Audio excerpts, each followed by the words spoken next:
Graças a Deus. Queridos irmãos, a paz do Senhor, mais uma vez, diante de Deus estamos aqui, para adorar ao Senhor e também meditar um pouco na sua palavra. Como combinado com os irmãos, nós estamos na 7ª live, Já vimos aqui de 6 lives, 3 falamos sobre a morte e o estado intermediário, as outras 3 falamos da ressurreição, uma base. O que eu venho dizendo aqui nas lives é apenas uma base de conhecimento, não é tudo, em parte conhecemos, como Paulo disse. Então, o que podemos passar para a edificação dos irmãos? Estamos aqui para estar servindo a Deus.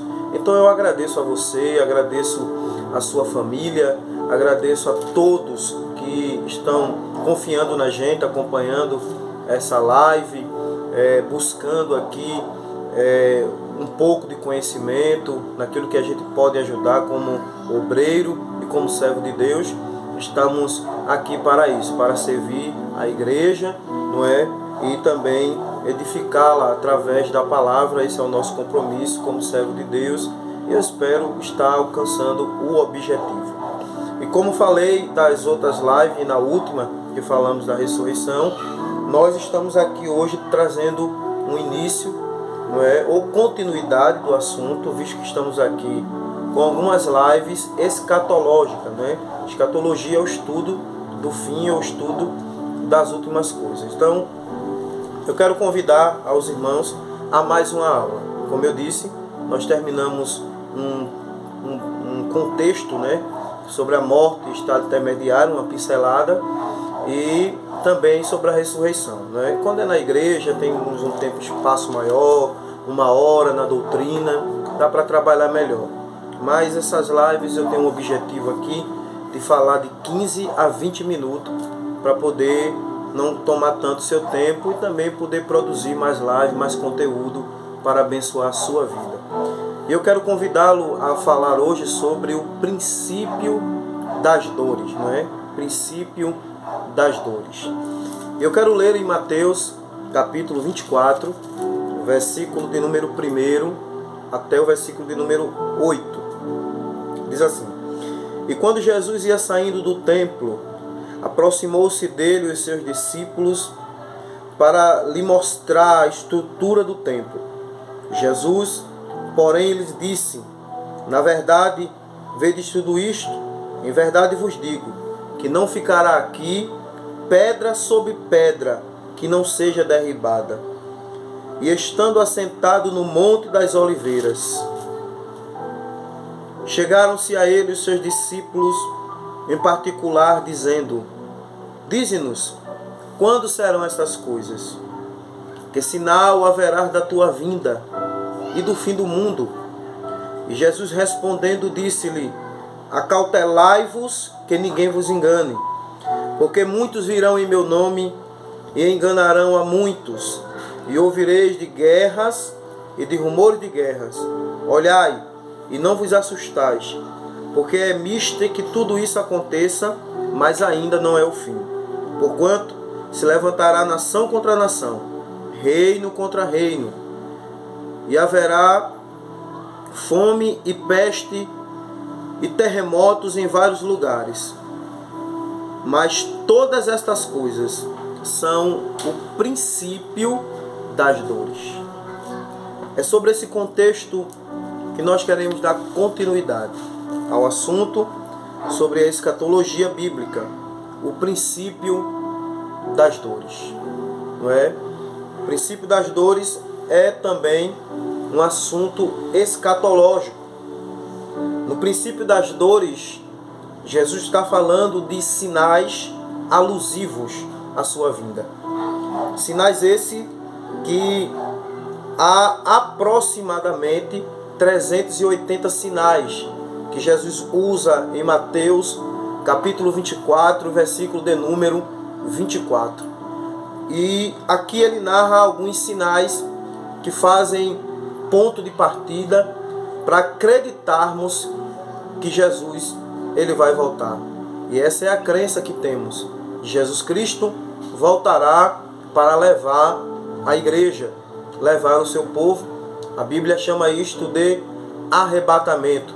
que será o próximo assunto depois que a gente concluir o princípio das dores. Mas, meus queridos irmãos, estamos diante de um texto que é Mateus capítulo 24. Observe que no versículo 1, Jesus estava descendo do Monte das Oliveiras com os seus discípulos. E os discípulos mostram a Cristo a estrutura do templo. A estrutura do templo.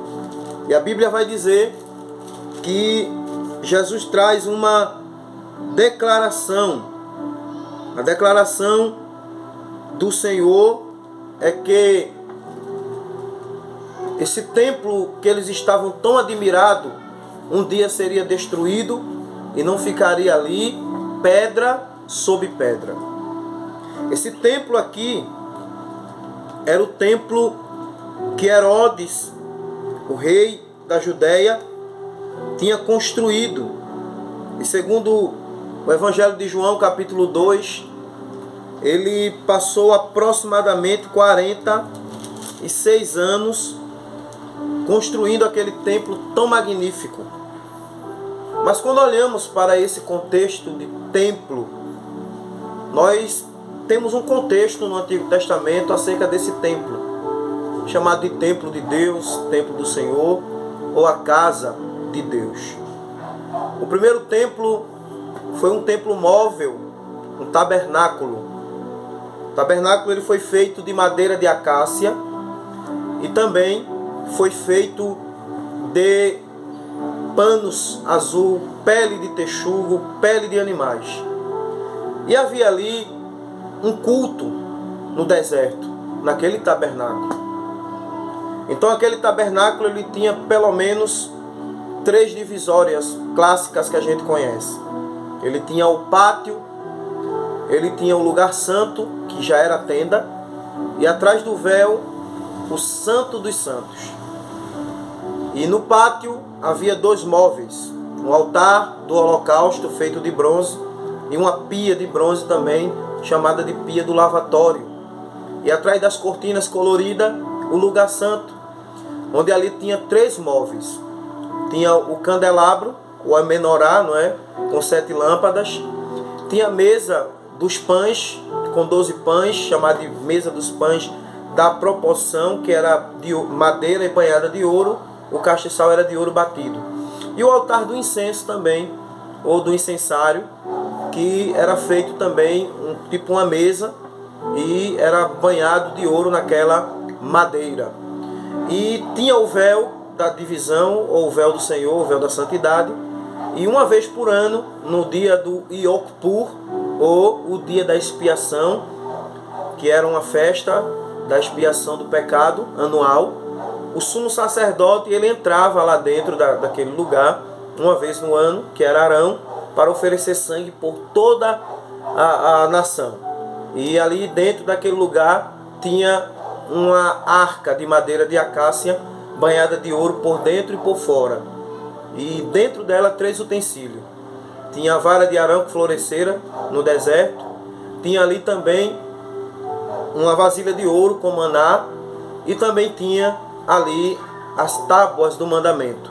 E em cima uma tampa de ouro com 2 querubins, não é? E é interessante que esses querubins, eles tinham corpo de homem, tinham rosto de criança, não é? E asas de águia. Eles ficavam virados olhando para dentro. E aquela tampa era chamada de propiciatório. E uma vez por ano, ali Deus descia naquelas asas do querubim e ali era feito um culto. Esse foi o primeiro templo, o templo de Moisés, que era o tabernáculo. Anos depois, Davi desejou fazer o templo. E quando Davi ele terminou toda a arquitetura que estava já pronto para fazer, e ele perguntou ao profeta se poderia fazer, e Natan disse que ele poderia. Quando Natan está descendo a escada, Deus impede que Natan autorize Davi a fazer o templo. Então coube ao filho de Davi, Salomão, filho de Betseba, fazer o templo, onde ele passou quase 7 anos construindo, e ele fez o primeiro templo de alvenaria para o Senhor, tinha a mesma repartição e o mesmo tipo de culto judaico. E a glória do Senhor desceu ali. Segundo as Crônicas 7, não vai nos dizer isso, que a glória do Senhor desceu enquanto Salomão orava e oferecia ali os sacrifícios. Mas esse templo foi destruído lá pelo ano 600 a 605 a.C., pelo rei de Babilônia, Nabucodonosor. Ele adentra ali, destrói a cidade, destrói o templo e anos depois do exílio, depois que o povo volta, Neemias e Esdras e Zorobabel e Josué, eles encabeçam uma restauração tanto do templo como dos muros da cidade, do culto, da lei. E a Bíblia diz que um outro templo aparece, não com a glória física do de Salomão, mas com a glória do Senhor. E a Bíblia diz em Ageu que a glória daquela casa, visto que quando os anciões viram aquela casa inferior em construção física do que é de Salomão, eles plantearam. Então a Bíblia vai dizer que Ageu profetiza e diz, através do Espírito do Senhor, que a glória daquela casa seria maior do que a glória da primeira casa. E a profecia dessa glória desta casa, além de ser física, feita lá por Zorobabel, também tinha uma linguagem espiritual. Estava fazendo referência ao templo de Deus, que é Cristo, não é? Aquele que se fez tabernáculo e habitou entre nós, segundo Ezequiel capítulo 37. Mas Jesus agora está diante de um templo de muita luxúria, de mármore, de riquezas, que Herodes fez para impressionar a nação. Mas a palavra de Jesus é que não ficaria pedra sobre pedra. E isso aconteceu no ano 70 da era cristã, quando o imperador romano, por nome de Tito, ele entra, faz um cerco em Jerusalém, entra dentro da cidade de Jerusalém e destrói o templo dos judeus construído por Herodes. E essa palavra de Jesus aqui se cumpriu. Tudo foi destruído.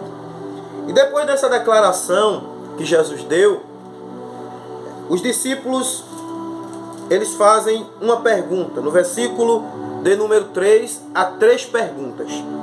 E estando eles assentados no Monte das Oliveiras, Mateus 24, versículo 3. Chegaram-se os seus discípulos em particular, dizendo: dize-nos, quando serão estas coisas?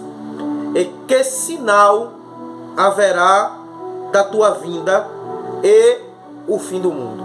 Veja, quando serão estas coisas? Que sinal haverá da tua vinda? E quando é o fim do mundo? Deixa eu abrir um parêntese aqui. Será que você que está me ouvindo nesse momento também não tem essa indagação no coração? Quando é o fim? Quando é que tudo isso vai acabar? Quando é que tudo vai passar? Quando é que o Senhor volta? Essa é a grande expectativa da igreja. Quando é que tudo vai acontecer? Quando é que o final vai vir? Quando é que o mundo vai se acabar? Muitas pessoas estão indagando isso no seu coração neste momento enquanto eu estou falando.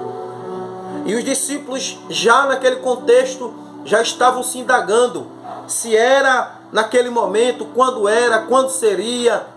E por causa dessas perguntas que eles fazem, Jesus traz um sermão que a Bíblia chama de sermão profético, ou sermão da montanha. E aqui Jesus começa a trazer sinais evidenciais que ocorrerão no fim dos tempos. Muitos sinais vêm acontecendo desde que o pecado entrou no mundo. Muitas catástrofes vêm acontecendo no mundo. Mas nada é igual ao que está cada dia acontecendo. Por quê? Porque isto é declaração de Cristo. Os sinais, eles iriam acelerar. Como no versículo 8, ele diz assim: mas todas essas coisas são o princípio das dores. Preste atenção nisso aqui. Eu acredito que não vai dar tempo de comentar esse contexto aqui. Vai ficar para a próxima. Mas princípio das dores aqui é dor de parto. Então, cada sinal desse que Jesus está falando, sinal na política, sinal na religião, sinal na natureza, sinais entre os familiares, a falta de amor, isso são contrações. Contrações que vão apertando cada dia, e cada dia se aperta. E assim como nas contrações a mulher sabe que vai ter o filho, assim as contrações dos sinais. Então, quando a gente ler esse capítulo 24, pelo menos do versículo 4 ao versículo de número 10, parece que a gente abriu o jornal de hoje. Parece que estamos lendo uma notícia atual. Porque não é isso, irmãos, que estamos vendo. Jesus aqui fala, eu anotei aqui alguns sinais. Letra A, falsos cristos. Letra B, guerras e rumores de guerra. Letra C, nações em conflito. Letra D, extrema fome no mundo. Letra E, peste e doenças generalizadas. Letra F, sinais na natureza. Letra G, perseguição aos cristãos. Letra H, apostasia, esfriamento da fé. Letra I, falsas religiões. Letra J, esfriamento do amor. E a letra K é um dos maiores sinais, a figueira brotou. Então, queridos irmãos, temos aqui vários sinais alusivos à volta de Cristo. Vários sinais que apontam que Jesus vai vir a qualquer momento. Olhe como está o contexto da religião atual que estamos vivendo.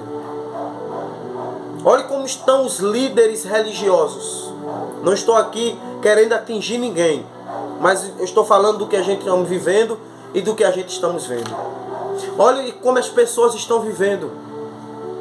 Cadê aquele cristianismo? Cadê aquele amor? Cadê aquela comunhão? É os irmãos se traindo, os irmãos falando do outro. O amor não existe. É a política que está aí do jeito que está, onde os líderes acabam com o povo e só querem dinheiro, riquezas. Os falsos ensinamentos, as apostasias, as pessoas não têm mais medo em tocar e blasfemar do nome de Deus como há anos atrás. Fazem piadas do nome de Deus.